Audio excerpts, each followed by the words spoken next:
Assalamualaikum warahmatullahi wabarakatuh. Waalaikumsalam warahmatullahi wabarakatuh. Ya, pada kesempatan ini dalam mata kuliah pembangunan masyarakat desa, saya berada di rumah Pak RT Wahyu. Ya, Selamat sore Pak Wahyu. selamat sore Mas Imam. Iya, ini kami akan menanyakan ini tentang pengendalian sosial yang selama ini dikenal dan diterapkan di desa ini, yaitu di Desa Gedung Jati. Oh, Apa saja bentuk pengendalian sosial yang selama ini dikenal di masyarakat sini, Pak? baik. Selama ini ada 3 jenis, yaitu yang pertama pengendalian diri secara persuasif, ya, yaitu dengan pendekatan secara pribadi gitu ya, persuasif, pendekatan secara pribadi menyeluruh. Kemudian yang kedua adalah koersif.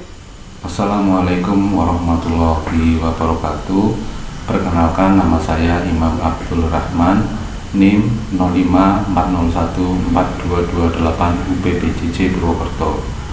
Menanggapi video singkat ya, dari Ketua RT 1 RW 3 Desa Gedung Jati, ada beberapa hal yang ingin saya sampaikan. Yang pertama yaitu konsep pengendalian sosial, yang kedua analisis bentuk dan mekanisme penerapan, yang ketiga yaitu evaluasi kasus nyata, dampak dan tantangan zaman, yang keempat yaitu kesimpulan dan rekomendasi masa depan. Yang pertama yaitu konsep pengendalian sosial.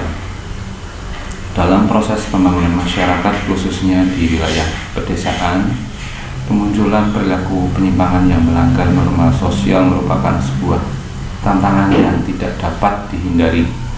Berdasarkan hasil wawancara yang telah dilakukan dengan Ketua RT 1 RW 3 Desa Gedung Jati, saya melihat secara langsung bagaimana sebuah komunitas lokal membangun benteng pertahanan sosial mereka. Di desa ini, pengendalian sosial dan pengawasan lingkungan tidak diartikan sebagai bentuk kecurigaan antar warga yang mengekang kebebasan. Sebaliknya, masyarakat memaknainya sebagai wujud kepedulian yang nyata, rasa memiliki dan tanggung jawab bersama untuk menjaga keharmonisan hidup berdampingan.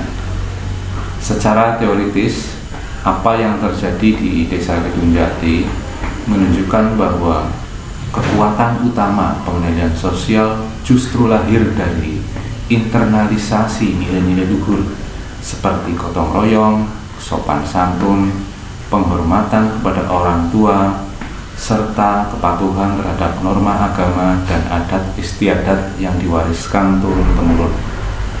Nilai-nilai inilah yang menjadi fondasi utama, sehingga setiap tindakan pengawasan selalu didasari oleh semangat persaudaraan, bukan untuk saling menjatuhkan atau mencari kesalahan sesama warga.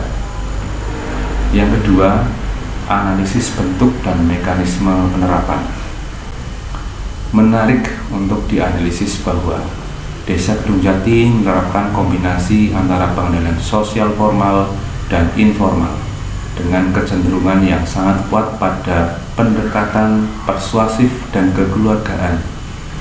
Pendekatan koersif atau tindakan tegas melalui hukum formal dan peraturan desa memang ada, namun instrumen tersebut dipisahkan sebagai jalur terakhir atau ultimum remedium ketika dialog atau cara-cara halus sudah tidak lagi efektif. Pilihan ini diambil bukan tanpa alasan. Masyarakat desa masih terikat sangat kuat oleh hubungan kekerabatan yang erat. Pendekatan yang persuasif melalui musyawarah, nasihat, dan pembicaraan dari hati ke hati dinilai jauh lebih efektif karena mampu menyentuh kesadaran moral, melanggar tanpa harus menimbulkan luka sosial, dendam ataupun perpecahan antar warga. Mekanisme pengawasannya pun dilakukan secara berlapis dan bertahap, dimulai dari teguran pribadi oleh tetangga atau tokoh terdekat demi menjaga harga diri warga yang bersangkutan. Jika tidak berhasil, masalah tersebut akan dibawa ke forum yang lebih luas seperti rapat RT atau RW, dan barulah melibatkan kantor desa. Jika menemui jalan buntu, hal ini membuktikan bahwa struktur kelembagaan desa mulai dari RT, RW, tokoh agama hingga Karang Taruna berfungsi secara sinergis sebagai agen pengendalian sosial yang aktif dan responsif di lapangan. Yang ketiga, evaluasi kasus nyata, dampak dan tantangan zaman.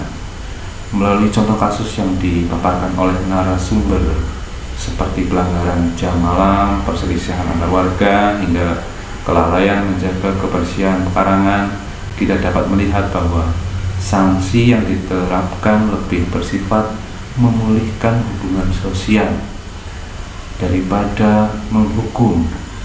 Penyelesaian yang berujung pada permohonan maaf dan janji untuk memperbaiki diri menunjukkan bahwa esensi utama dari pengendalian sosial di desa ini adalah merajut kembali tali persaudaraan yang sempat renggang.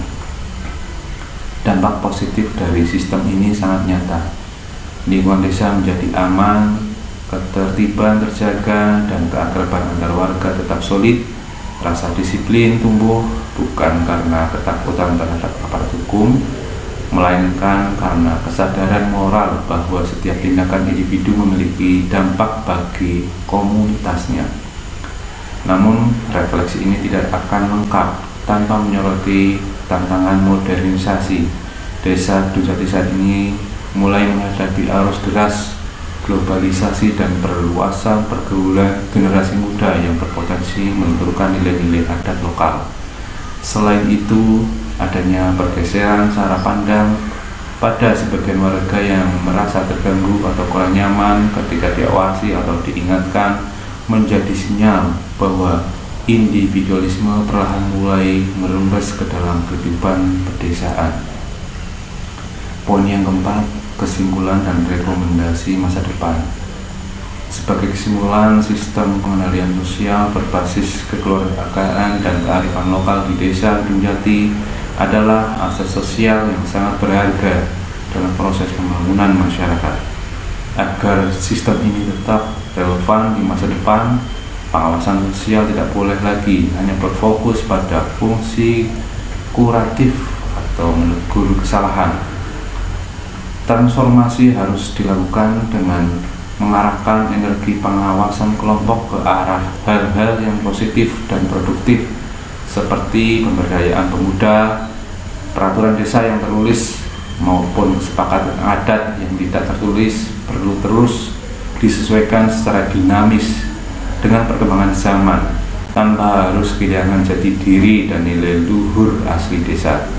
Dengan menjaga keseimbangan antar modernisasi dan kearifan lokal, desa Dujati akan mampu mempertahankan dirinya sebagai ruang hidup yang tertib, aman, rukun, dan harmonis secara berkelanjutan. Demikian refleksi dari kami, kurang lebihnya mohon maaf. Wassalamualaikum warahmatullahi wabarakatuh.